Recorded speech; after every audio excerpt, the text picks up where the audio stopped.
ગિરનાર પૂનમ ભરવા પહોંચી ગયા અમે જુનાગઢ. ભવનાથ મહાદેવના દર્શન પહેલા જ કરવા પડે, તો ચાલો આપણે દર્શન કરી લઈએ. અને અત્યારે ચાલી રહી છે શિવરાત્રીની તૈયારી જોરશોરથી.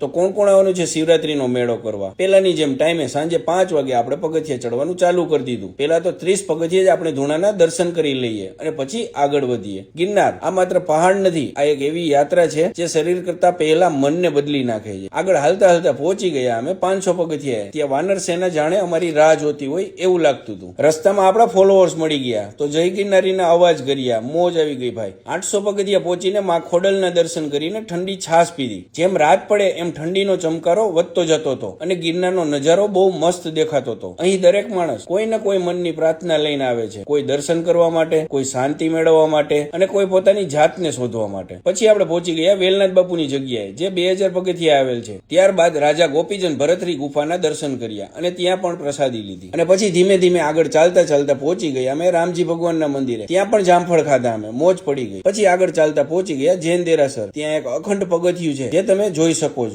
કેવી રીતે બનાવ્યું હશે જરા વિચારજો. ત્યારબાદ આવી ગયું ગૌમુખી ગંગા, દર્શન કરી લેજો. મિત્રો અહીં પાણીની સુવિધા હોય છે, તો આપણે પાણીની બોટલ અહીંથી જ ભરીને આગળ વધીશું. ત્યારબાદ 5000 પગથિયે ચડીને આવી ગયું મારા માનું મંદિર, અંબાજી માતાજીનું મંદિર. અહીંયા પણ દર પૂનમે ભજીયાની પ્રસાદી હોય છે. કોણે કોણે આ પ્રસાદી લીધી છે? ટાઈમ થયો છે રાતના 2 વાગ્યાનો અને ધીમે ધીમે આગળ વધીને પહોંચી ગયા ગુરુ ગોરખનાથના ધૂણે. ત્યાં થોડી વાર શાંતિનો અનુભવ લીધો. ત્યાંથી ગુરુ દત્તાત્રેય ભગવાનનું મંદિર રાતના ખૂબ જ મસ્ત દેખાતું હતું. ખરેખર શાંતિનો અનુભવ થયો. ત્યાંથી પાછું નીચે ઉતરીને કમંડલ કુંડના દર્શન કર્યા અને પાછું ઉપર ચડવાનું હતું. આગળ ચાલતા ચાલતા આવી ગયું કુદરતી એસી. આપણા ઘરનું એસી કાંઈ ન કહેવાય એવો પવન આવતો હતો. અને ફાઇનલી આપણે સવારના 4 વાગે પહોંચી ગયા ગુરુ દત્તાત્રેય ભગવાનના મંદિરે. એકદમ શાંતિથી દર્શન થઈ ગયા, આનંદ આવી ગયો. તો તમે કેટલી વાર ગિરનાર યાત્રા કરી છે મને કમેન્ટ કરો. તમારે પણ મારી જોડે ગિરનાર યાત્રા કરવી હોય તો મને DM કરો. જય ગિરનારી આદેશ.